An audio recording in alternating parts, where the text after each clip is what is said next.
آج میں ایک ڈاکٹر کے پاس گیا۔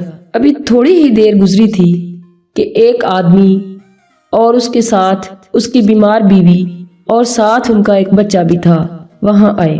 ڈاکٹر صاحب نے ان کی بیوی کو چیک کیا اور ایک انجیکشن لگایا۔ بخار بہت تیز تھا ان کا۔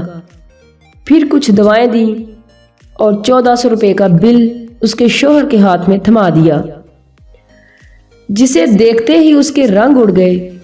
بولا، ڈاکٹر صاحب صرف بخار ہی تو ہے، اتنے پیسے؟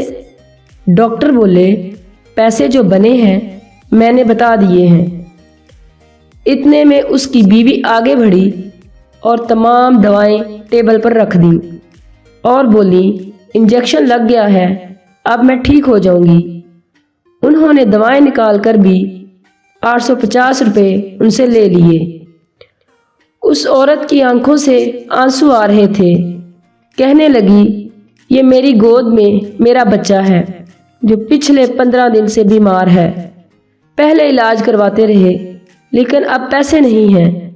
اس کا باپ رکشہ چلاتا ہے، مشکل سے گھر کا خرچہ پورا ہوتا ہے، کیسے ہم دونوں کا علاج کرائیں؟ وہاں ایک سناٹا چھا گیا، لیکن ڈاکٹر صاحب نے کچھ نرمی نہ دکھائی اور وہ خالی ہاتھ ہی وہاں سے اٹھ کر چلے گئے۔ اور میں خود سے سوال کر رہا تھا، کیا ایسا ہمارا معاشرہ ہے؟